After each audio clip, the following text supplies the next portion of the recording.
Queridos, vamos abrir as nossas Bíblias e vamos abrir em Apocalipse, capítulo 17. Apocalipse, capítulo 17.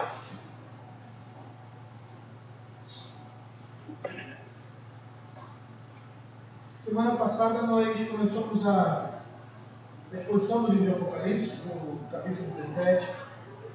Vamos nos determos dos primeiros 3 versos, por mais que, de certa forma, tocamos em algumas questões dos versos subsequentes, provavelmente nós vamos voltar. Aqui nós temos uma descrição. Tá? A descrição não somente da mulher, da prostituta dessa cidade, dessa mãe das meretrizes, mas também nós vamos ver aí a descrição da besta, com 7 cabeças e 10 chifres, e outras descrições que são importantes para o capítulo 17. Mas hoje eu gostaria de, a partir do que nós lemos, eu gostaria de ler aqui, nos versos 2 e 4, que diz assim, no verso 1, finalzinho, verso 1, no segmento dele, vem mostrar-te-ei o julgamento da grande meretriz que se acha sentada sobre muitas águas, e com quem se prostituíram os reis da terra, com o vinho de sua devassidão, foi que se embebedaram os que habitam na terra. Achava-se essa mulher vestida de púrpura, verso 4, de escarlata, adornada de ouro, de pedras preciosas e de pérolas, tendo na mão um cálice de ouro transbordante de abominações e com as imundícias da sua prostituição. A linguagem que nós vemos aqui é uma linguagem pesada, uma linguagem feia, que nos remete a coisas terríveis. A abominação é algo terrível diante de Deus. E na semana passada nós falamos que imagem a Babilônia representa. Nós vimos que essa imagem representa os moradores desse mundo. Esse mundo, Agostinho dividia a cidade dos homens e a cidade de Deus. E que essa era a cidade dos homens. E quando ele morria, ele deixou uma frase muito, muito bela. Ele, estou partindo da cidade dos homens para a cidade de Deus. E nós vemos na Escritura, e vimos isso na semana passada, essa distinção entre os crentes, aqueles que são cidadãos do reino de Deus, e aqueles que são cidadãos desse mundo, e que são representados aqui por Babilônia e as suas abominações. E hoje eu gostaria de falar do que são essas abominações. O que seria essas abominações? O que representa esse embebedar, essa devassidão que está relatada aqui no texto de Apocalipse capítulo 17, com o texto da Escritura. Porque muitas vezes nós não conseguimos perceber o que nós vamos falar aqui agora, e que se encontra no Salmo capítulo 1. Representa essa devassidão e essa abominação que essa cidade, que essa prostituta, que essa meretriz tem embebedado e tem contaminado os moradores desse mundo. Vamos abrir o Salmo capítulo 1. Nós já pregamos até sobre esse salmo aqui. Eu acho que eu já falei sobre ele, sobre esse salmo muitas vezes. Citei muitas vezes. Em algumas pregações, como a gente tem feito em outros textos da Escritura, que por vezes, não seria o caso desse, nunca expusemos esses textos que são citados. Mas eu gostaria de falar à igreja, de lembrar a igreja, e de situar a igreja. O que isso significa? O que significam essas abominações? A gente às vezes olha e acha que essas coisas que foram descritas ali estão relacionadas a um culto pagão perverso, a feitiçaria, a prostituição, porque essa linguagem ali, e a gente vai perceber que prostituição na Escritura está relacionada à adoração a outros ídolos, ao povo de Deus se voltar a outro Deus, que não seu Deus, E E às vezes não conseguimos perceber que o que relata aqui o Salmo capítulo 1 também são ou representa a bebedice e a prostituição relatada ali, tá? As abominações relatadas ali no capítulo 17 de Apocalipse. Eu gostaria de expor esse texto aqui com os irmãos, para incentivá-los, mais uma vez, através da Escritura, a santidade. Diz assim a palavra do Senhor: bem-aventurado o homem que não anda no conselho dos ímpios, nem se detém no caminho dos pecadores, nem se assenta na roda dos escarnecedores. Antes, o seu prazer está na lei do Senhor, e na sua lei medita de dia e de noite.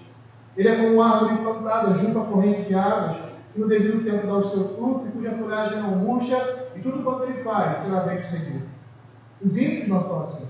São, porém, como a palha que o vento dispersa. Por isso, os perversos não prevalecerão no juízo, nem os pecadores na congregação dos justos. Pois o Senhor conhece o caminho dos justos, mas o caminho dos ímpios perecerá. Vamos orar. Senhor Deus Pai Todo-Poderoso, queremos, ó Pai, te agradecer pela tua palavra e impactados, ó Senhor Deus, pelo que o livro de Apocalipse fala com relação a esse mundo, os adjetivos, ó Senhor, predicados que são atribuídos, ó Senhor Deus, a essa nossa geração, a esse mundo, ao pensamento desse mundo, aos homens desse mundo. E a vida como eles levam. Nos choca. E chama a nossa atenção. É um tema extremamente importante da Escritura, essencial, porque sem isso não poderemos ver o Senhor, que é a separação do mundo, é a santificação dos crentes, a santificação da igreja. Possamos ver, Senhor Deus, nesse relato agora, de Salmo capítulo 1. A imagem, o contrário do que nós estamos vendo ali em Apocalipse capítulo 17. Ou seja, um paralelo desse texto, para que possamos observar o caminho do justo e o caminho dos ímpios. A vida dos crentes e a vida daqueles que são incrédulos com relação ao Senhor. E ansiava, ou jamais os parecer como eu. É o que nós pedimos, em nome de Jesus. Amém. O livro de Salmos, ele é considerado por alguns comentaristas como uma coletânea. Né? Não é uma, pelo menos até onde eu sei, um aspecto cronológico do livro de Salmos. Mas é uma coletânea que foi ajuntada, né?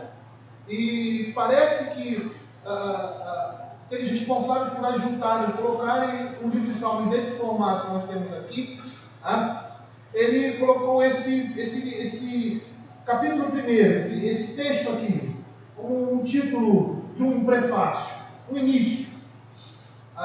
E com certeza, com essa característica de prefácio, de início ali, dos salmos, dos saltérios, o autor, ele quer, o compilador, a pessoa que através do Espírito Santo, colocou dessa forma.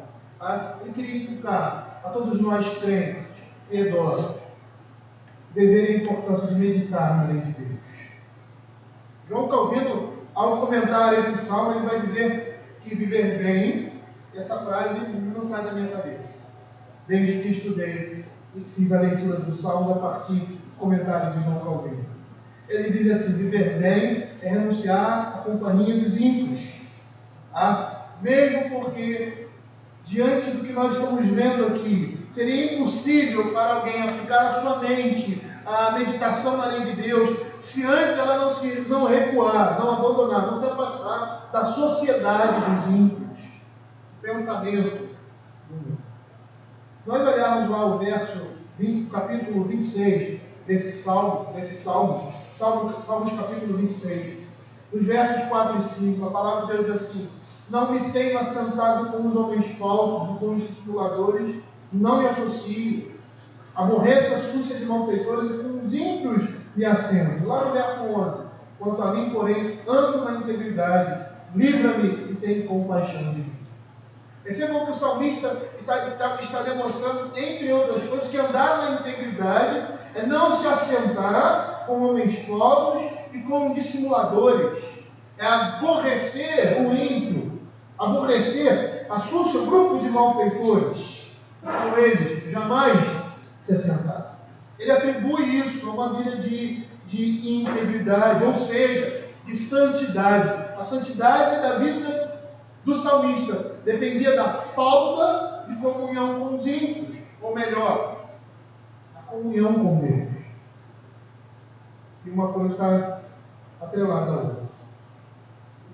Se nós observarmos o que 2 Coríntios capítulo 6, verso 14, fala, ele diz assim: não vos ponhais em julgo desigual com os incrédulos. Portanto, que sociedade pode haver entre a justiça e a iniquidade? Ou que comunhão da luz com as trevas?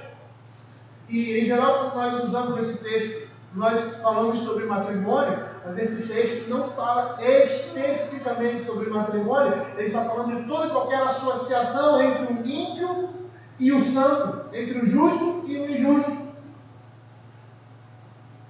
E aí a gente vai ver um texto que nós vamos citar mais adiante em Provérbios, quando o Salomão instrui seu filho nos caminhos do Senhor, ele diz que os ímpios vão chegar para ele e vão dizer: lança a tua sorte conosco, vamos ter todos uma só bolsa. E a ideia é de comunhão.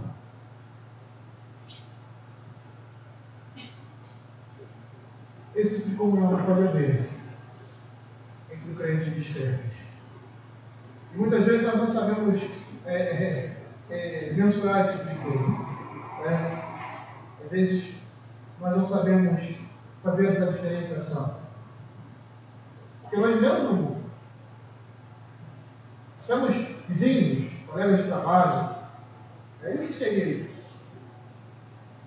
E não entender ou não saber diferenciar o que é você ter um relacionamento de trabalho, de vizinhança, você fazer parte de um grupo social, na escola, no trabalho,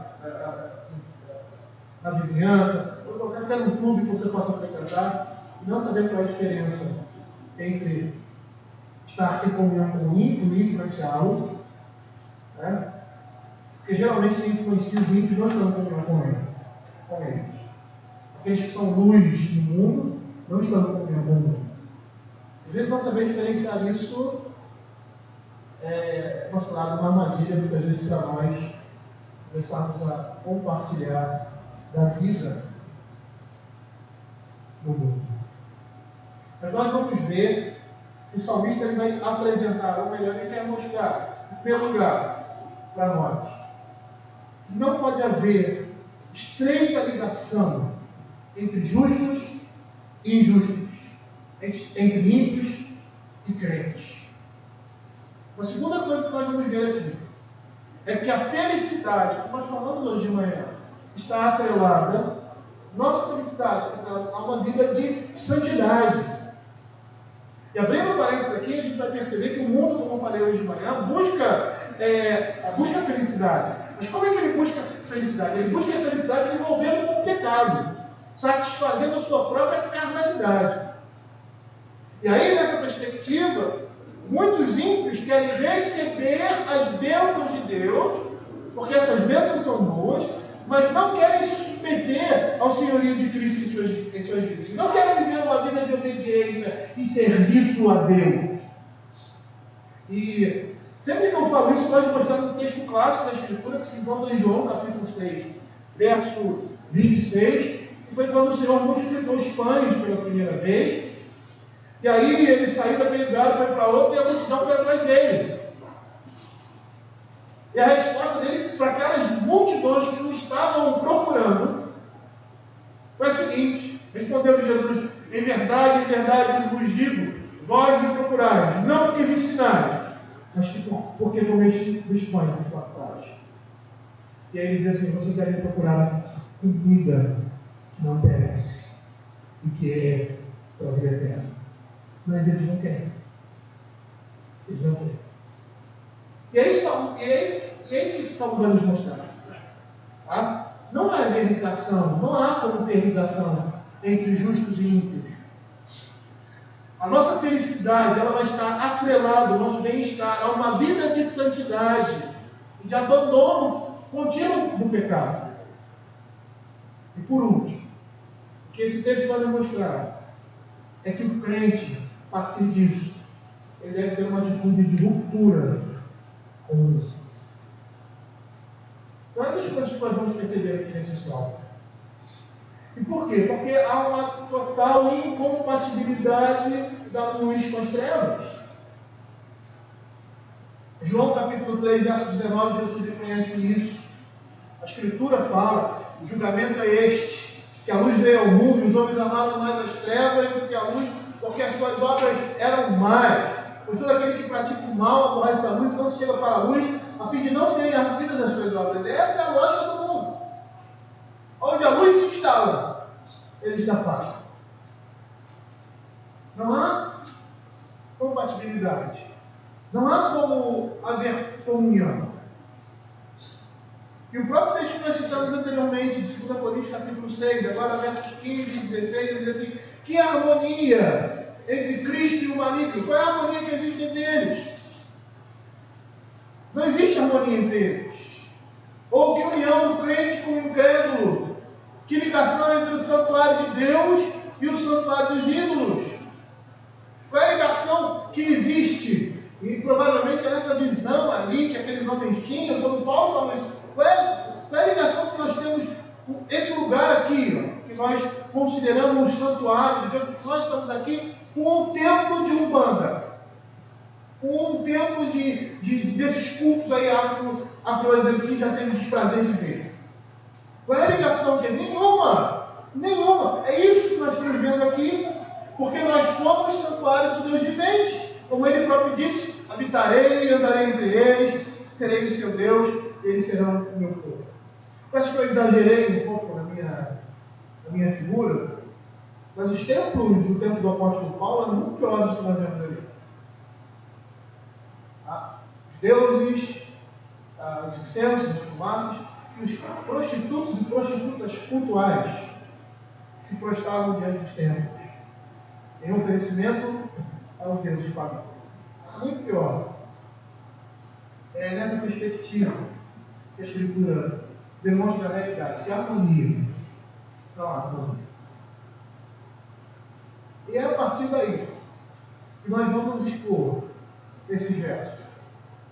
E no primeiro verso ele diz assim: bem-aventurado, feliz o homem, abençoado o homem, que não anda no conselho dos ímpios, não se detém no caminho dos pecadores, nem se senta na roda dos escarnecedores. Temos aqui três estruturas em paralelo. Há um paralelismo aqui. Tá? E alguns comentaristas veem nesse paralelismo uma forma de gradação: andar, deter-se e assentar. E o primeiro paralelo seria: bem-aventurado o homem que não anda no conselho dos ímpios. E o que a Escritura está querendo dizer com isso? Andar no conselho dos ímpios seria seguir ideias, pensamentos, propósitos, planos. Conselhos aqui dá a entender juízos. Ou seja, aquilo que nós julgamos de certo ou de errado, opiniões, pareceres, julgamentos. Quem não anda no conselho, que conselho é esse? Conselho dos ímpios. Há uma adjetivação aí, uma determinação, é o conselho dos ímpios. No original, essa palavra significa perverso, ou seja, alguém que é hostil a Deus, culpado de crime e de pecado, contrário ao que é justo. É aquele que tem um comportamento perverso, seja em palavras, pensamentos ou ações malignas. Eu muitas vezes vejo algumas pessoas dizerem assim: puxa, fulano de tal, ele é uma pessoa tão boa, um homem tão justo, tão reto, só falta essas crenças.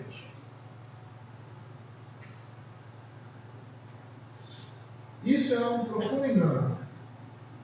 Por mais que homens ímpios possam mostrar retidão e mostram isso pela graça e pela misericórdia de Deus, a graça comum de Deus, a Bíblia diz que o melhor que nós podemos crentes produzir de justiça é como o pano da menstruação de uma mulher na antiguidade. Essa é a imagem, tá? E grotesca, nojenta, que nós temos na mente. Essa é a imagem bíblica para a justiça do homem. Bíblia diz que nós não devemos andar no conselho de homens ímpios, ou seja, nos pensamentos, ações malignas. O homem já nasce em pecado. E o pensamento do homem já é pervertido. Quando nós falamos pervertido, a primeira coisa que chega à nossa mente é perversão sexual. A perversão sexual é muito no estágio, hoje em dia nem é. Antigamente, um homem para se tornar pervertido sexual tem que passar por um período de transição aí. Hoje em dia não, hoje em dia a televisão, os meios de comunicação, eles lançam isso a todo tempo, né, de uma forma muito comum e normal na nossa mente. E os ímpios não estão passando mais por esse processo de transição, de degradação, já estão chegando ao final, antes mesmo de dar início à sua caminhada de impiedade. Esse é o nosso mundo. O pensamento do mundo é esse. Até o melhor pensamento religioso. Estou falando de declaração total do homem. O homem sempre vai errar. E vai sempre para o pior. Porque essa é a sua natureza. O texto sagrado aqui, nesse primeiro verso, está nos dizendo que não podemos seguir o conselho, o pensamento deste mundo e dos homens deste mundo. Um pensamento desassistido pela revelação da palavra de Deus, não submetido a essa palavra, não subordinado a essa palavra, não obediente a essa palavra. Lá em Tiago, capítulo 4, verso 4, a Escritura vai dizer assim: infiéis, não compreendeis que a amizade do mundo é inimiga de Deus? Aquele, pois, que quiser ser amigo do mundo, constitui-se inimigo de Deus. Não só isso, mas outros vários textos da Escritura que vão mostrar a incompatibilidade, o pensamento abominável do homem com relação a Deus. Paulo em Romanos, capítulo 12, verso 2, diz que nós devemos conformar não devemos conformar a nossa mente com este século, mas transformá-las pela renovação da nossa mente. Nós devemos nos transformar a partir da palavra de Deus. E ali significa não tomar o molde do mundo, a forma do mundo, as ideias, as suas filosofias, o conceito, aquilo que é bom e aquilo que não é bom, mas transformar completamente. A palavra ali está relacionada à metamorfose. Por quê? Porque é uma completa transformação. Eu gosto sempre de frisar essa palavra quando fala ali em Romanos capítulo 12, verso 2, porque é uma palavra muito forte. Ele fala em se amoldar, tomar a forma, o molde do mundo, e aí ele diz assim: não vos conformeis com o mundo, a ideia de molde do mundo, e aí transformar, porque a palavra é metamorfose. E essa palavra é uma palavra radical, de completa transformação. Paulo está dizendo assim: olha, não seja uma lagarta, seja uma borboleta. E essa palavra metamorfose é usada para transformação, né? O processo de transformação de uma lagarta se transforma em borboleta. E se você for colocar um do lado do outro, você vai ver que são animais parecem distintos. Se nós não conhecêssemos esse processo do poder de Deus na vida desses animais ordinários, nós jamais iríamos dizer que esse bicho é esse aqui. É isso que Paulo está querendo mostrar.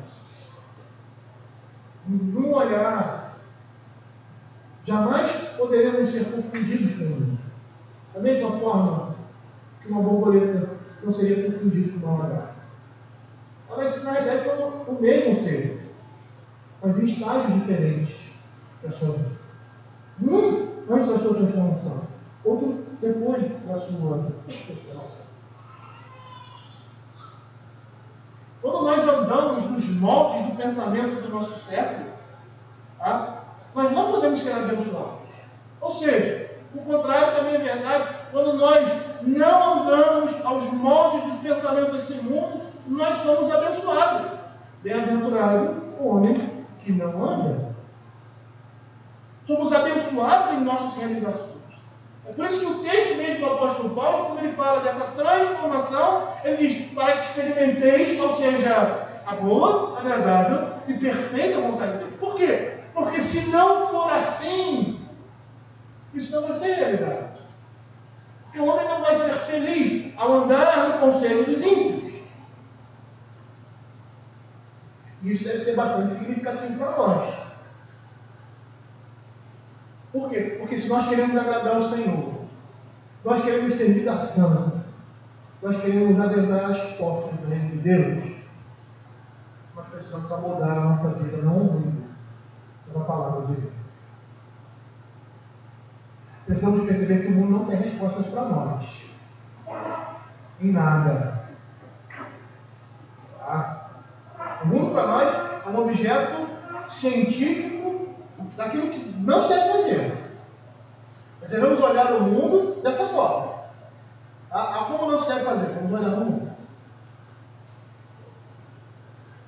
Por quê? Porque as respostas estão na palavra de Deus.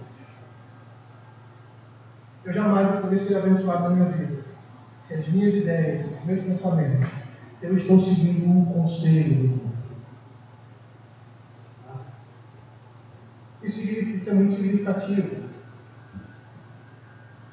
Por quê? Porque a igreja está indo buscar no mundo as respostas para os problemas da igreja.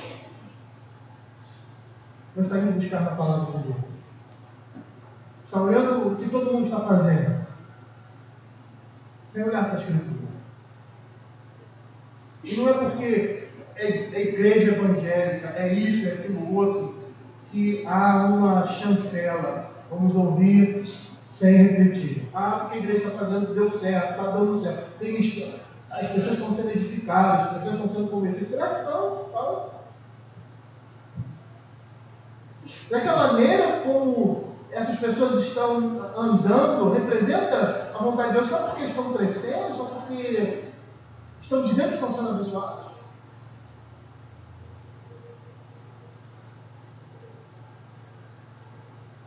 Na realidade, querido, o que o Salmo está querendo dizer é que nós devemos renunciar o pensamento e a maneira de ver os ímpios. É isso que ele está dizendo.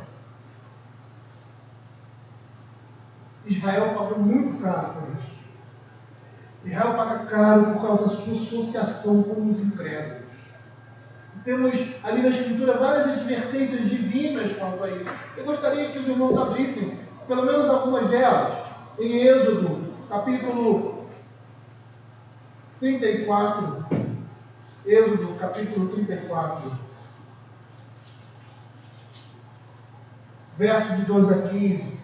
Diz assim: abstente de fazer aliança com os moradores da terra para onde vais, para que não sejam fucilados, mas derribarei seus altares, quebrarei seus colunas e cortarei seus postos ídolos. Verso 15: para que não faças aliança com os moradores da terra, não suceda que, em se prostituindo eles com seus deuses e se lhes sacrificando, alguém te convide e coma dos teus sacrifícios, e tome mulheres para os teus filhos. E é interessante aí que essa associação ela vai redundar na aliança do casamento. É lógico. Se nós pensamos igual, se nós estamos vivendo ali no pensamento do mundo, por que nós não nos associamos na maior associação e comunhão que o homem pode ter com uma pessoa, entre duas pessoas que amam o matrimônio?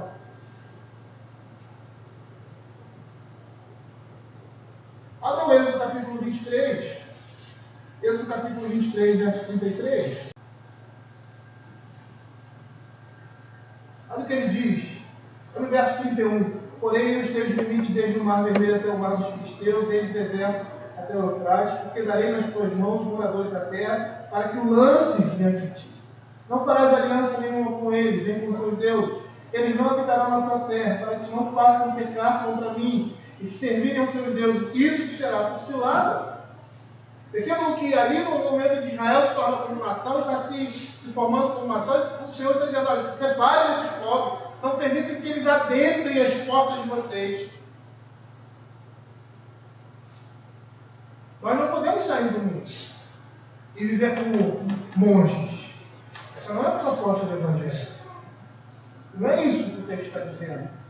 Nós fizemos uma avaliação, uma reflexão sobre a Escritura, nós vamos ver que tanto no Velho quanto no Novo Testamento eles vão falar a mesma linguagem. Qual é essa linguagem? Se separem do mundo, vivam nele, como se não vivessem.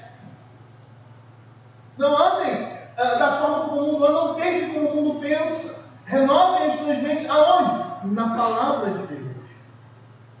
povo de Israel, por causa da sua proximidade com essas pessoas, com esses povos, com essas nações, se deixaram envolver pelo seu culto, pelo seu pensamento, pela sua adoração, culminando no desterro assírio, babilônico e todas as desgraças que sobrevieram a Israel. Por quê? Porque eles foram influenciados por outros povos a andar após outros deuses, e por causa disso receberam o juízo da mão do Senhor, que disse a eles que eles não deveriam se misturar.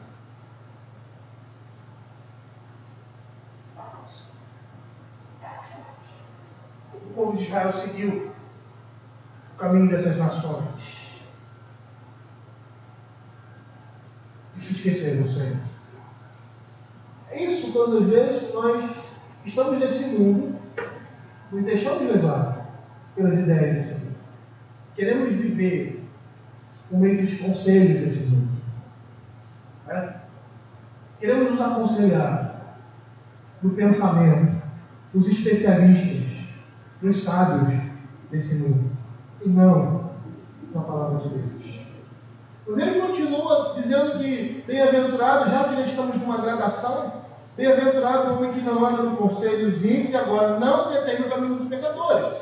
E aí significa permanece, fica firme. Aqui caminhos, antes ele falou que era conselhos, agora ele chama isso de caminhos. Aquilo que era um conselho inicialmente agora se torna um comportamento de vida. Agora ele começa a seguir nessa vereda. Por mais que haja uma certa repetição, e há uma certa repetição de um paralelo para com o outro, há uma ideia a sendo acrescentada aí, ou seja, após seguir os conselhos e ideias do mundo, agora nós passamos a viver por meio desses conceitos, nos detemos neles.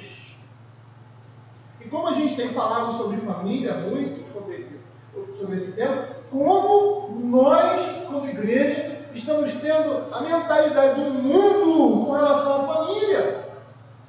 O pensamento e a visão do mundo com relação à família, a visão da igreja hoje tem sido o pensamento e a visão do mundo. E aí nós vemos jovens se casando, não tão jovens assim, se casando não querendo ter filhos, se casando tendo uma vida imoral dentro do seu próprio casamento. Por quê? Porque aceitaram os conselhos do mundo e agora estão caminhando nesses conselhos. E é isso que o texto está dizendo. Após andar no conselho dos ímpios, nós vamos nos deter nesses caminhos. Passamos a viver por meio desses conceitos, nos detemos neles.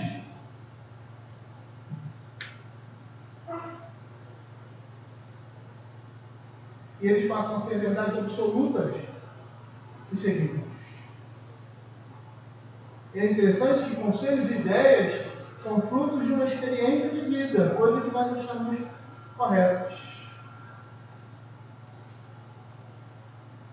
E agora nós estamos no caminho da destruição dos ímpios.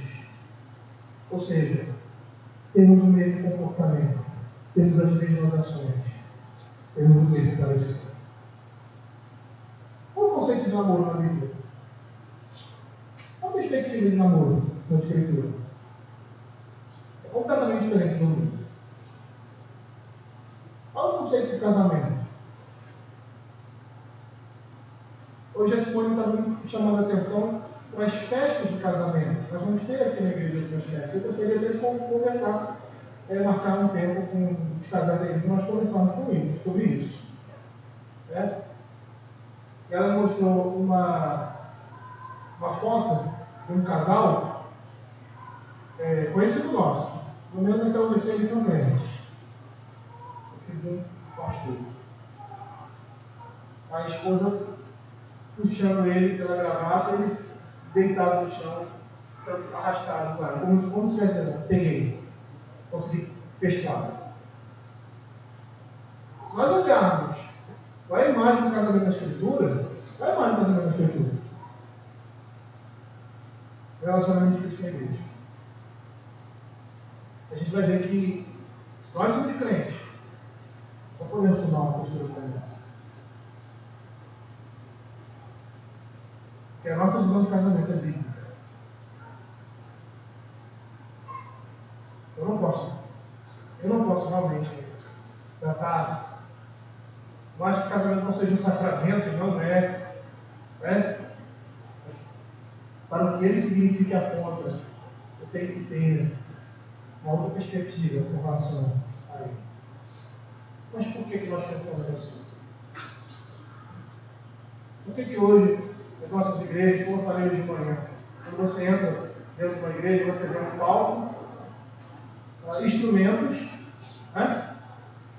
E eu quero antigamente, quando você tinha ali, havia na arquitetura da igreja um andar a mais e um lugar chamado púlpito, de destaque, onde a palavra é pregada. E em algumas igrejas tinha até uma luz ali, tá? Especial, mostrando que a palavra de Deus estava ali, a centralidade do culto da igreja era a palavra de Deus. A mesa da comunhão e o batistério, mostrando os sacramentos da igreja. Por que mudamos isso? Por causa do pensamento do mundo. Estamos pensando como o mundo.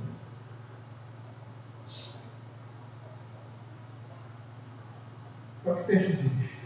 Segue os conselhos e a partir daí passa a viver por meio desses conselhos.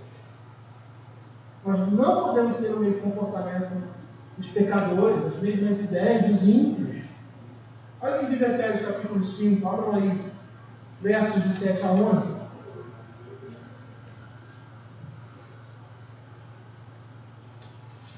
A Bíblia diz assim: portanto, não sejais participantes com eles, pois outrora eres trevas, porém agora sois luz do Senhor. Andai como filhos da luz, porque o fruto da luz consiste em toda bondade, justiça e verdade, provando sempre que é agradável ao Senhor. E não sejais cúmplices das obras infrutíferas das trevas, antes, porém, reprovai-as.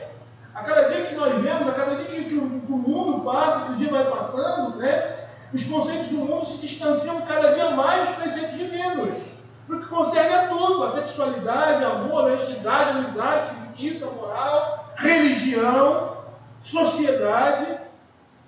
A Bíblia vai dizer que aqueles que não se afastam dos ímpios se envolverão na mesma destruição deles.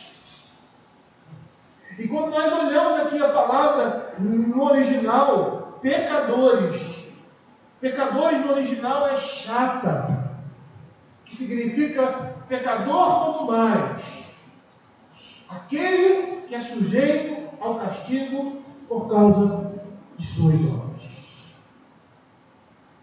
É isso que a Escritura está dizendo. Não se detém no caminho daqueles que estão sujeitos ao castigo por causa dos seus caminhos, por causa daquilo que fazem, por causa das suas obras.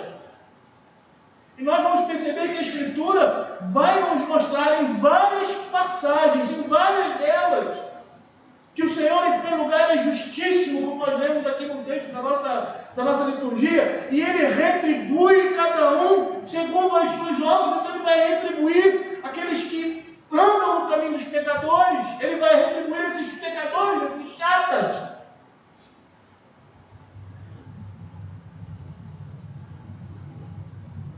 Que são aqueles que merecem o juízo de Deus por causa das suas erros.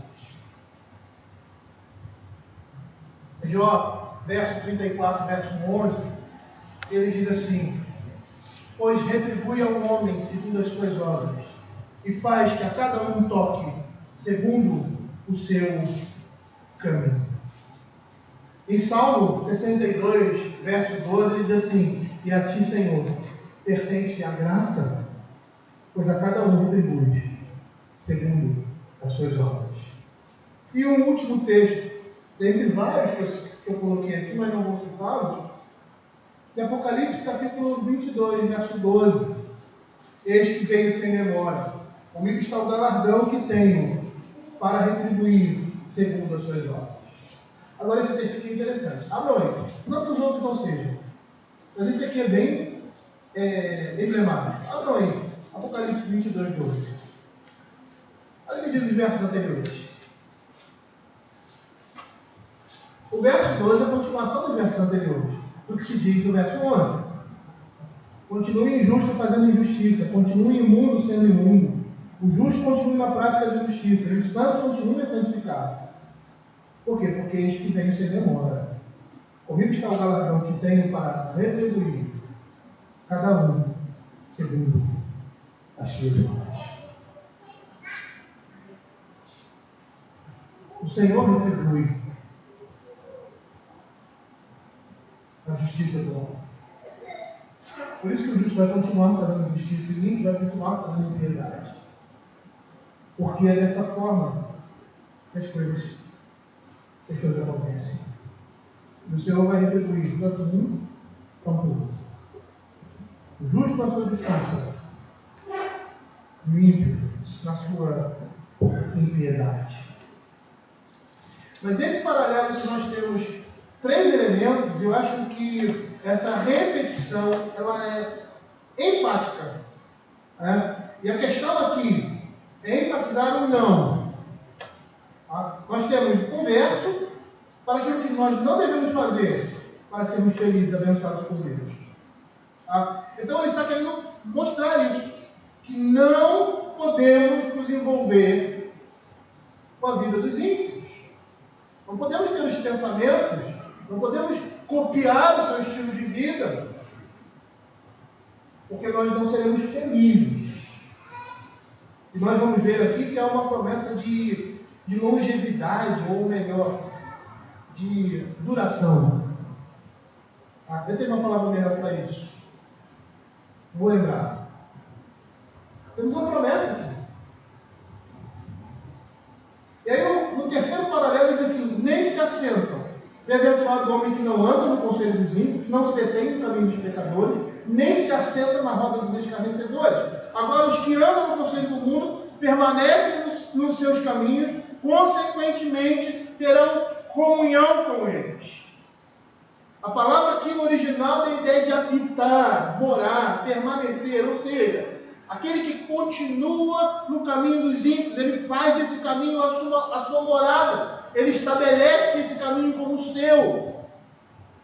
E é interessante que agora ele classifica o pecador, o ímpio, como escarnecedor. E escarnecedor são aqueles que desprezam a lei de Deus. É a roda dos que desprezam a lei de Deus. E esses escarnecedores, o que significa escarnecer? Escarnecer não é só falar mal, não. Tá? Escarnecer significa que esses homens são incorrigíveis, porque eles desprezam a lei de Deus. Lá em Provérbios, capítulo 9, versos 7 e 8, a palavra de Deus chama esses escarnecedores de incorrigíveis. Diz assim: o que repreende o escarnecedor traz afronta sobre si, e o que censura o perverso a si mesmo se injuria. Não repreendas o escarnecedor para que não te aborreça. Repreende o sábio, ele te amará. Eles são incorrigíveis. O escarnecedor também é aquele que resiste à repreensão. E nós vemos isso em Provérbios capítulo 15, verso 12. O escarnecedor não ama aquele que o repreende, nem chegará para os sábios.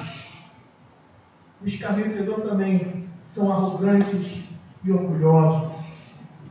Como diz Provérbios 21, 24. Quanto ao soberbo e presumido, zombador é o seu nome. Procede com indignação e arrogância. Não há compatibilidade. Lembra daquela imagem? A mãe das meretrizes, a prostituta Babilônia, aquela que tem bebedado os reis da terra e os habitantes da terra com as suas abominações. Esses homens aqui representam essa Babilônia. Eles são cidadãos desse mundo. Olha que Efésios capítulo 4, olha aí Efésios capítulo 4, versos 17 a 24, fala. E aqui nós temos dois estágios, ou melhor, dois estágios não, duas coisas completamente incompatíveis. O antes, a lagarta e a borboleta. Né? Antes da transformação e depois da transformação, ou seja, antes da conversão e depois da transformação. Efésios capítulo 4, verso 17. Isto, portanto, digo no Senhor testifico, que não mais andeis como também andam os gentios, na vaidade de seus próprios pensamentos, obscurecidos de entendimento, alheios à vida de Deus, por causa da ignorância em que vivem. Pela dureza do seu coração, os pais têm se tornado insensíveis, se entregaram à dissolução, para com avidez, desejos desenfreados, cometerem toda sorte de impureza. Mas não foi assim que aprendeste a Cristo. Se é que de fato tendes ouvido e nele foste instruídos, segundo é a verdade em Jesus, no sentido de que, quanto ao trato passado, vos despojeis do velho homem que se corrompe segundo as consciências do engano, e vos renoveis do espírito do vosso entendimento, e vos revistais do novo homem criado segundo Deus em justiça e retidão procedentes da verdade. A linguagem aqui, mais uma vez, é uma linguagem de impacto. Despojar. Despojar é uma linguagem de guerra, em que o exército ia e destruía completamente o outro exército, despojava, levava todos os seus bens. A Bíblia está dizendo, está usando essa linguagem de nós nos despojarmos do velho homem. Por quê? Porque o salmista está dizendo isso. O salmista ele vai mostrar que não é a companhia em si, não é porque eu trabalho num determinado lugar e tenho que me relacionar com determinadas pessoas. E tenho que ter um relacionamento de amizade profissional, de cordialidade. Não é a companhia em si, mas é a aliança, é a sociedade, é a intimidade. O ímpio, ele pode entrar na sua intimidade, mas você jamais vai poder entrar na intimidade dele. Se nós estivermos no mundo e nós não pudermos influenciar essas pessoas, nós temos que nos afastar. Porque se o meu convívio, mais seja profissional, me faz com que eu seja influenciado por ele, se eu que estou indo à casa dele, às festas dele, se eu que estou participando das coisas dele, aí é coisa fecha, aí é coisa complicada. Ele tem que ser influenciado. Ele tem que ser trazido para o nosso meio, ou para o seu, para a sua realidade. Não você, na realidade dele. Não é a companhia, mas é a aliança, é a sociedade, é a intimidade. Vamos ver no Provérbios, aquele texto que eu citei, lá no capítulo 1, versos 14 e 15.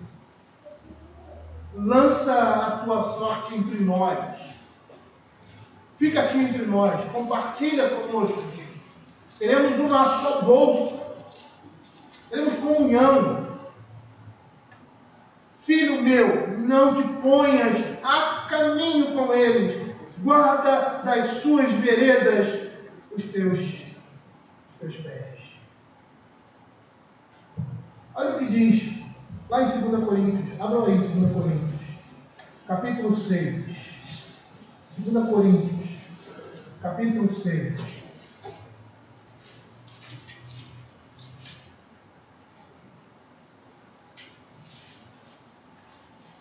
Verso 16, que ligação entre o santuário de Deus e os ídolos? Porque nós somos o santuário de Deus de dentro, como ele próprio disse. Habitarei e andarei entre eles, serei seu Deus, eles serão o meu povo. Por isso, retirai-vos do meio deles, separai-vos do Senhor, não toqueis em coisas impuras, e eu vos receberei, e serei vosso pai, vós sereis para mim filhos e filhas do Senhor, tendo, pois, amados tais promessas, purifiquemos de toda impureza, tanto da carne como do espírito. Uma impureza da carne é um contato físico. É a sociedade com os ímpios. Muita gente não consegue entender essa diferença e tem comportamento que determinadas religiões têm, né? Como os amishes, que se separam do mundo. Não é separar. Eles se separaram do mundo, mas continuam com o pensamento do mundo. Com a capa religiosa. Mas é um comportamento mundano. Por quê? Porque contraria a palavra de Deus. Porque não é submisso a essa palavra. Nós vemos vários outros grupos que são assim.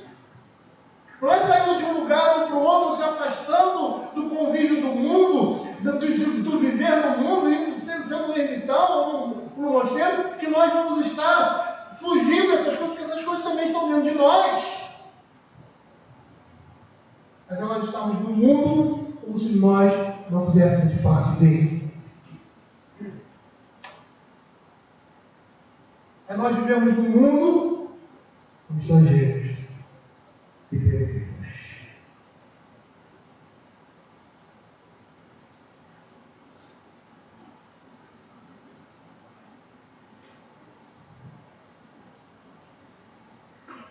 Eu posso estar errado, quero abrir um parênteses aqui. Algumas pessoas dizem assim, mas Jesus andou entre prostitutas.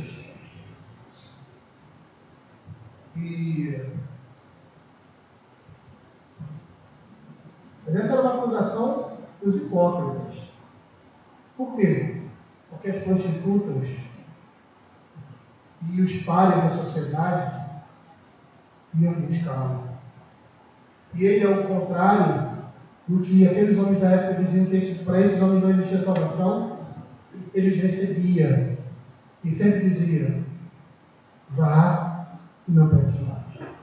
Você não vê Jesus no prostíbulo. Você não vê Jesus no meio de ímpios. Você não vê o apóstolo Paulo no meio da adoração pagã. Mas eles viviam no mundo. Eles estavam no mundo. Eles não saíram do mundo.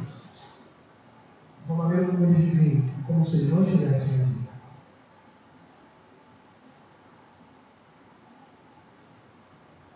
Às vezes nós não sabemos fazer essa diferença. E queremos nos mostrar aceitáveis. E estamos caindo numa armadilha.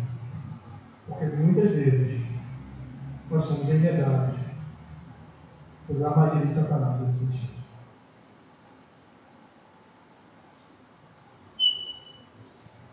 O texto de Efésios, capítulo 5, nós já lemos verso 6. Diz assim: não nos engane com palavras vãs, porque por essas coisas vem a ira de Deus sobre os filhos da desobediência. Nós não podemos ter associação nenhuma com o mundo.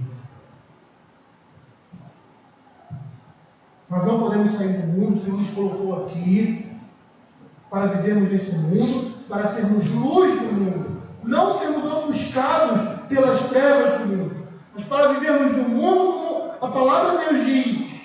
O nosso conceito de família, nós vamos nos relacionar lá com os nossos parentes, com os nossos colegas de escola, com os nossos vizinhos, e eles vão olhar para nós e vão ver a cruz de Cristo, Cristo através da nossa vida. A nossa vida será uma mensagem. Muitas vezes nós não teremos a necessidade de pregar o Evangelho, falar com as nossas palavras, mas a nossa vida vai dizer isso. Às vezes nós estamos preocupados: será que eu tenho que pregar, eu tenho que falar?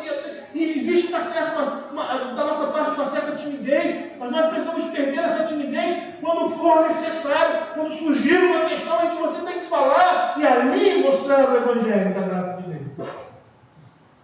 Numa situação determinada, no ambiente familiar, na escola, e chegar ali: não, isso está errado, porque a palavra de Deus diz assim, porque essas coisas devem ser assim. A gente tem vergonha de dizer isso, mas nós não podemos ter vergonha de dizer isso,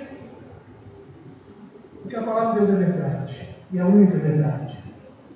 O próprio texto de Efésios, capítulo 5, ele vai dizer isso. Tá? Reprovai. Porque no momento que você está reprovando ele, a luz de Cristo está brilhando. O paralelismo que nós vemos aqui, ele apresenta essa gradação. E eu gostaria de apresentar isso de modo formal. Em primeiro lugar, ele não anda no conselho dos ímpios. O homem segue o pensamento, opiniões e julgamentos do mundo. Em segundo lugar, não se detém no caminho dos pecadores. Depois disso, depois de seguir o pensamento, as opiniões e julgamentos do mundo, esse homem mantém essa posição, esse caminho. O pensamento, as opiniões, o julgamento do mundo passam a fazer sentido para ele e ele começa a amar e defender esses pensamentos. Essa é a segunda, o segundo estágio que nós estamos vendo aqui. E aí se explica crentes que são ferrenhos defensores de partidos comunistas, como o PT e o PCdoB. Aí se explica Há crentes que se casam e não querem ter filhos.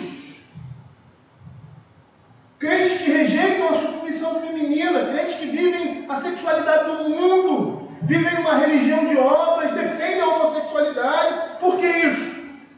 Porque começaram a andar no conselho dos ímpios. E agora, por andarem no conselho, no pensamento, nas opiniões do mundo, eles mantêm essa posição. Eles começam agora, essas coisas começam a fazer sentido, eles começam a amar e defender essas coisas. Eu poderia até falar no aspecto religioso também, aqueles que veem o culto como um entretenimento e a igreja como um clube. Não conseguem ver outro tipo de igreja quando lhe é apresentado. Por quê? Porque seguiram as opiniões dos conselhos do mundo. Agora eles mantêm essa posição. Eles se defendem nesse caminho. E por fim, não se assenta na roda dos escarnecedores. Por fim, tem comunhão com os ímpios. Não só andam em seus caminhos e defendem as mesmas opiniões e pensamentos, mas agora eles são como eles, comungam das mesmas coisas, são participantes ativos dos mesmos pecados e vivem a mesma vida que os ímpios vivem. E eu acho interessante o comentário de Calvino a respeito dessa gradação. Eu gostaria de reproduzi-lo literalmente. Ele diz assim: a suma de tudo é, os servos de Deus devem diligenciar-se ao máximo por cultivar a aversão pela vida dos ímpios, como porém a habilidade de Satanás consiste em insinuar seus embustes de uma forma muito astuta. O profeta, a fim de que ninguém se deixe insensivelmente enganar, mostra como paulatinamente os homens são ordinariamente induzidos a desviar-se do seu reto caminho. Primeiro, no primeiro passo, não se precipitam em franco desprezo a Deus, mas tendo uma vez começados a dar ouvidos ao mau conselho, Satanás os conduz passo a passo a um desvio mais acentuado, até que se lançam de ponta cabeça em franca transgressão. O profeta, pois, começa com um conselho. Termo este, ao meu ver, significa perversidade que ainda não se exteriorizou abertamente. A seguir ele fala de vereda, que deve ser tomado no sentido de habitual modo ou maneira de viver, e coloca no ápice da ilustração o assento, uma expressão metafórica que designa a obstinação produzida pelo hábito de uma vida pecaminosa. É um processo que os homens passam. É a sedução daquela que é meretriz de Babilônia, desse mundo. Lá no texto de Efésios que nós lemos, ele fala sobre cumplicidade. Não sejais cúmplices das obras infrutíferas das trevas. Cúmplice é aquele que colabora, que contribui de forma secundária para a realização de um pecado.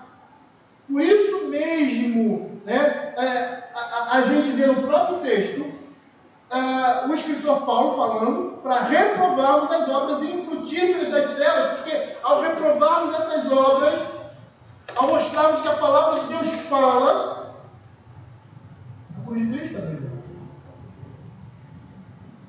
A cruz de Cristo está brilhando. Não podemos nos amoldar a Deus. Joe Vick, certa vez, pregando, se eu não me engano, na APECOM, nós estávamos presentes, eu, Simone, Tadeu e Rosane. Ele falou uma coisa muito interessante, acho que foi lá que ele disse isso. Ele disse que a santidade se vê pelas costas. Por quê? Porque o crente que está se aproximando de Deus, está crescendo em santidade e santificação, a única coisa que ele consegue perceber quando se aproxima mais da luz é o seu pecado. É por isso que o orgulho é um comportamento completamente contrário a um dos princípios básicos da vida cristã. Bem-aventurados pobres de espírito. O crente jamais pode ser orgulhoso. Em nada. Em nada. O orgulho não representa uma vida piedosa. Pelo contrário. O orgulho é a representação de uma vida de impiedade. E ele disse isso. E eu digo que o contrário também é verdade. Por vezes nós não percebemos que nós somos carnais. Mas as pessoas que estão ao nosso lado, elas veem isso. Eu lembro da minha juventude, de como eu era carnal, mas eu não percebia isso. As pessoas que estavam ao meu lado sabiam, víamos claramente. Uma vez, acho que até Simone estava conversando comigo sobre isso. Ela falou: como você era carnal? É uma constatação triste. Né? Mas é verdade. Mas eu não via isso. Por mais que soubesse, eu não tinha compromisso com o Senhor. Eu não via isso. Muitos crentes que não vêm. Mas quem está ao nosso lado vê a nossa carnalidade, da mesma forma que vê a nossa santidade. Mas olha o que ele diz no verso 2. Ele fala assim: antes do seu prazer está na lei do Senhor, e na sua lei medita de dia e de noite. Ele é como árvore plantada junto à corrente de águas, que no devido tempo dá o seu fruto, e cuja folhagem não murcha, e quando faz será bem sucedido. Esta é a razão porque não anda nos conselhos dos ímpios. Por quê? Porque o prazer dele está na lei do Senhor. E aqui, de uma certa forma, o texto está me remetendo de novo para o texto de Paulo, de Romanos capítulo 12, verso 2. De uma forma implícita, quando ele diz: transformai-vos para que experimenteis qual seja a boa, perfeita e agradável vontade de Deus. O texto está dizendo aqui claramente que aqueles que não andam no caminho e no conselho dos ímpios, eles não andam porque o prazer deles está em obedecer à vontade de Deus. Não no que o mundo diz. O prazer deles está na palavra de Deus. E nessa palavra ele medita diariamente, ele busca conhecer a Deus. Ele busca a Deus porque ele não quer pecar contra o seu Senhor. Como o salmista diz lá no Salmo 119, 11, guarda no coração a tua palavra para não pecar contra ti. Uma preocupação do salmista em guardar a palavra, em conhecer a palavra, para o quê? Para não vir a pecar. E nós vamos perceber que isso é uma meditação diária. O salmista não é aquele que lê a Bíblia somente aos domingos, que vai à igreja para aprender a palavra de Deus somente de manhã e de noite. Ele busca todo momento em sua vida um espaço para ter comunhão com Deus, para conhecer mais a Deus. Ele tem prazer nas coisas de Deus, nas coisas do reino de Deus, pois eles são como aqueles descritos ali no Salmo 119, que em primeiro lugar buscam o Senhor de todo o coração, Salmo 119, 2 e 10. Se alegram em aprender cada dia mais da lei do Senhor, como nós vemos lá no Salmo 119, verso 7. Olha aí o Salmo 119. Salmo 119.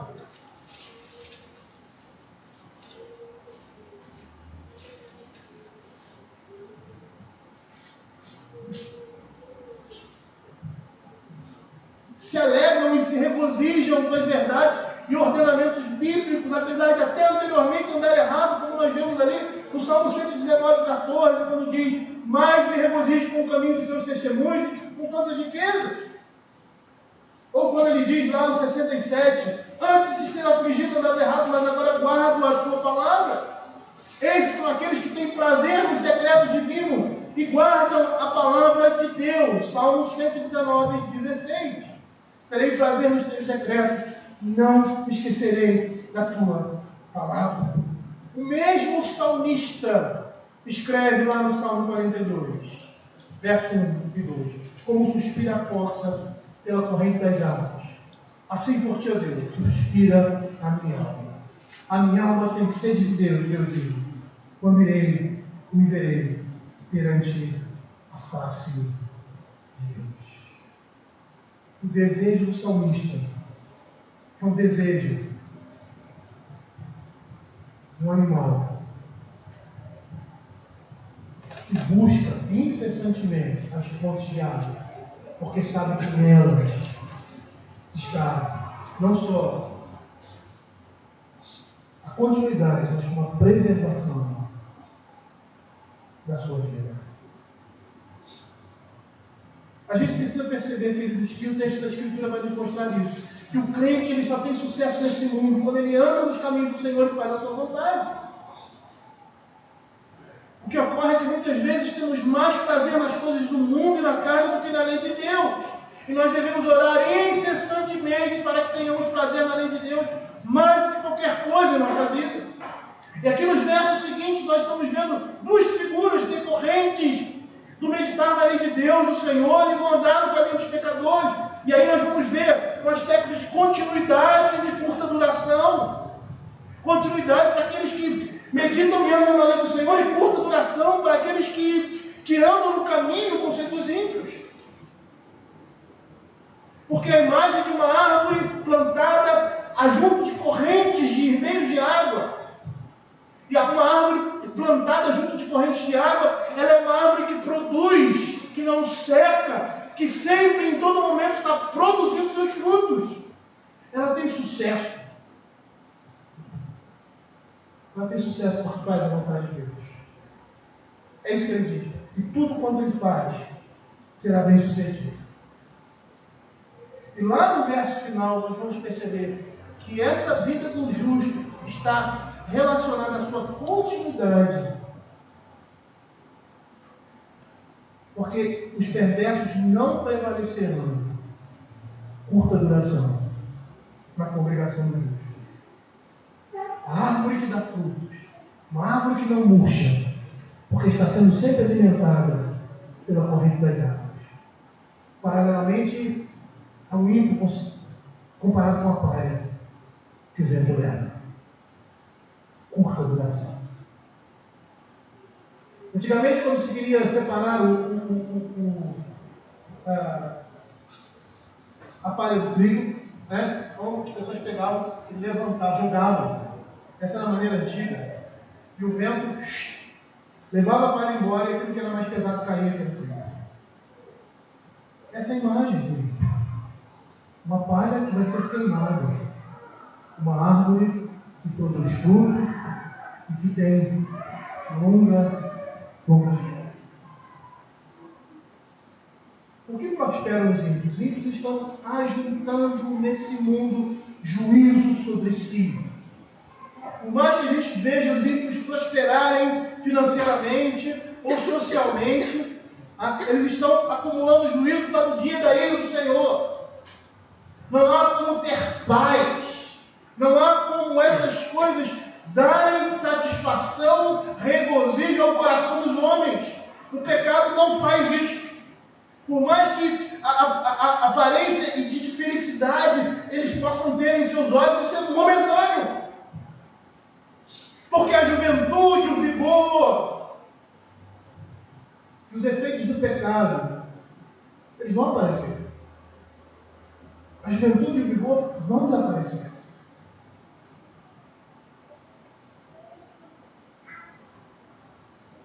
E aí eles vão começar a lamentar. Porque eles estão amontoando sobre si ruína e destruição. Não há como ser feliz, não se engane. Nós somos todo tempo enganados pelo mundo, pela mídia e pelo nosso coração. Quando olhamos para o mundo e vemos a satisfação no prazer, no pecado. E às vezes nós queremos nos apropriar disso em um determinado momento. E aí sofremos as consequências disso. E graças a Deus por isso. Porque os ímpios não sofrem muitas vezes a consequência imediata dos seus pecados. Muitas vezes essas consequências são retardadas, até mesmo para que eles continuem a viver assim e amontoem juízo sobre juízo. É uma grande mentira, não é verdade. Deveríamos ter novelas mostrando a realidade, porque é a novela que conduz a mente. E nas novelas tudo vai bem. Mas é mentira. É mentira. Olhem para a realidade de vocês, olhem para o lado de vocês, para alguns familiares, para algumas pessoas que vocês conhecem. E vocês sabem que vivem no inferno.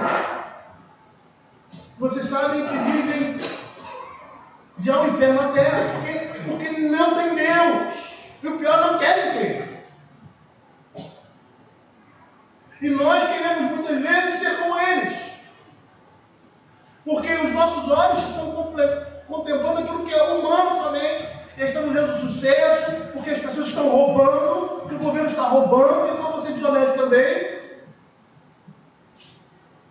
Porque muitos homens estão sendo adúlteros e infiéis, você também. Vou me aproveitar disso.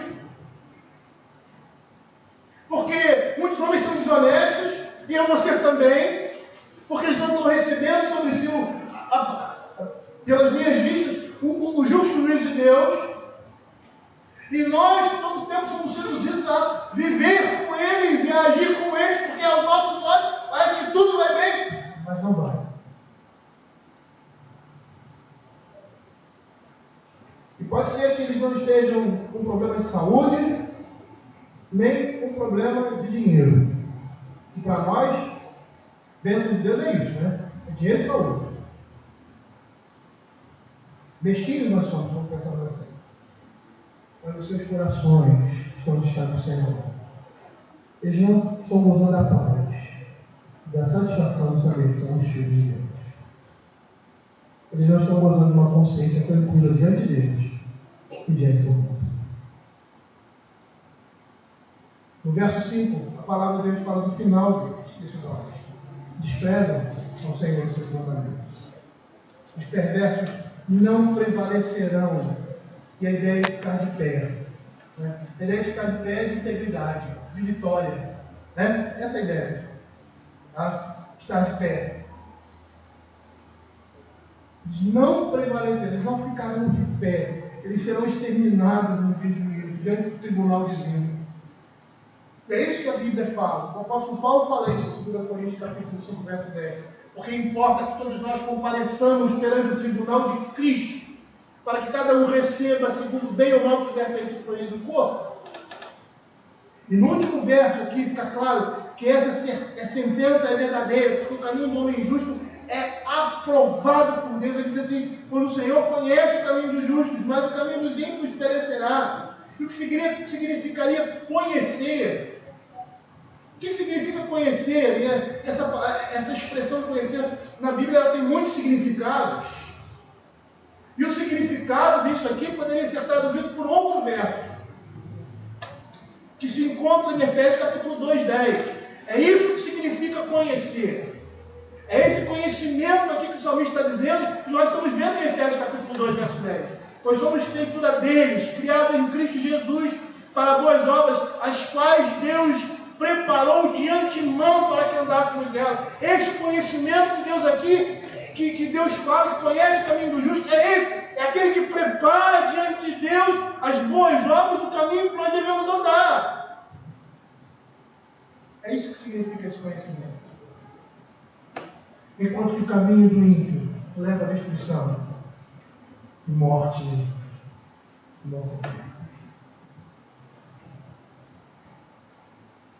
Eu gostaria de concluir essa pregação.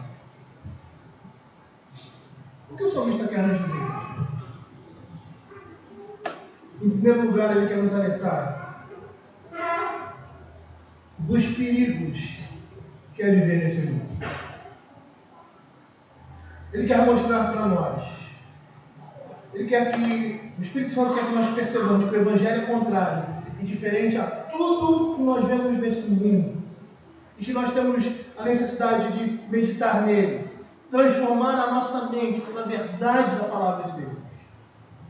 Se nós nos envolvermos com o pensamento do mundo, com o seu modo de vida, com o seu modo de pensar, estaremos sujeitos ao mesmo juízos que eles vão receber. Por isso o Escritor Sagrado diz lá, em 2 Coríntios capítulo 7, retirai-vos do meio deles, separai-vos, não toqueis em coisas impuras, e eu os receberei. Como é que eu devo viver nesse mundo? De que forma eu devo viver nesse mundo? A Escritura também responde isso. E eu gostaria de responder isso também com um texto da Escritura, que se encontra em Mateus capítulo 10, verso 16. Lógico que é com santidade. Mas olha o que o texto diz. Eis que eu vos envio como ovelhas para o meio de lobos. Sede, portanto, prudentes como as serpentes e simples como as pombas. Jesus está falando em prudência como serpentes e simplicidade como pombas. Os discípulos de Cristo, para viverem nesse mundo, eles devem combinar essas duas qualidades, as qualidades das serpentes e as qualidades das pombas. Ou seja, a sagacidade, a inteligência das serpentes, a capacidade de perceber o que jaz ao seu redor, o que está acontecendo, a sabedoria de fazer a coisa certa, no tempo certo, descobrir os melhores meios para se alcançar o alvo mais elevado. Ou seja, você deveria exercitar a sabedoria que vem do alto. Peça a Deus. Às vezes os crentes querem perguntar, pastor, o que eu faço? Eles querem as fórmulas, às vezes, fechadinhas. Eu faço isso, faço aquilo outro. Como o Rodrigo falou na nossa conversa hoje ali no conselho, pessoas que procuram igrejas, não de roupa assim, não pode usar saia, não pode fazer isso, não pode fazer aquilo, faça isso, faça aquilo, faça aquilo outro. Não é assim, meus irmãos. É lógico que nós, pastores, precisamos ter algumas respostas bíblicas para a igreja. Para aqueles membros menos inexperientes, até mesmo mais experientes também. Porque o aconselhamento mútuo é um comportamento daquela igreja. A sabedoria está no meio do povo de Deus, porque todos nós vivemos a palavra pela palavra. Peça a Deus. A Bíblia está dizendo que nós temos que ser sagazes, como serpentes. Mas essa sagacidade, essa sabedoria, essa percepção jamais implicaria em compromisso com o mal. Jamais. É a malícia santa. Não sei nem se eu poderia usar essa expressão. É a sabedoria. É o discernimento. É isso que Jesus está dizendo aqui. Sejam prudentes nesse mundo. Mas também simples. Porque a pomba era símbolo da alma que busca Deus. Representava a alma simples. Preservada das contaminações do mundo. Ou seja, sejam prudentes, sejam sagazes, sejam sábios, sejam astutos nesse mundo. Mas sejam sábios. Essa sua sagacidade, essa sua inteligência, essa sua sabedoria, ela deve vir do alto. E Paulo escreve uma atitude dessa para ele escreve. Lá em 2 Coríntios capítulo 1, verso 2, ele diz assim: porque a nossa glória é esta, o testemunho da nossa consciência, de que com sinceridade de Deus, santidade e sinceridade de Deus, não com sabedoria humana, mas na graça divina, temos vivido no mundo, mais especialmente para nós, santidade e sinceridade. É dessa forma que nós devemos andar: prudência e santidade, prudência e simplicidade, prudência e santidade. Isso tem faltado no meio do povo de Deus. Tem faltado prudência e sabedoria para viver nesse mundo, para não nos deixarmos levar pelas enganações do mundo, do diabo e da nossa própria carne. Possamos entender, queridos, que a aliança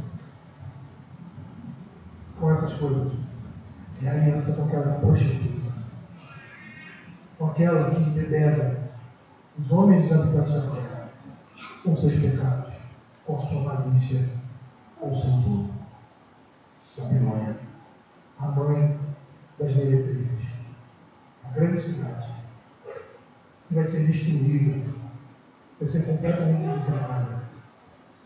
E todos aqueles que representam essa cidade vão receber sobre si o juízo justo de Deus, as suas impiedades e os seus pecados. Nós seremos preservados. Eu penso que a nossa salvação é uma salvação pontual. A nossa salvação não é pontual. Eu não sou salvo pronto, acabou. O objetivo de Deus não é nos salvar, é nos santificar. A salvação é uma consequência disso. salvação é uma consequência disso. A restauração de Deus da nossa santidade. A pureza, da simplicidade com que Deus nos criou. E por causa do nosso pecado, essas coisas foram completamente corrompidas. E hoje estamos como estamos. O mundo está como está. Por causa da sabedoria de Deus. Por causa do desejo do nosso coração. Precisamos aprender com isso. E ver as palavras do salmista. A continuidade, a longevidade dos crentes. Não somente nesse mundo, no comum. Uma vida de santidade. E de busca incessante. A comunhão, a presença e a influência de Deus na nossa vida.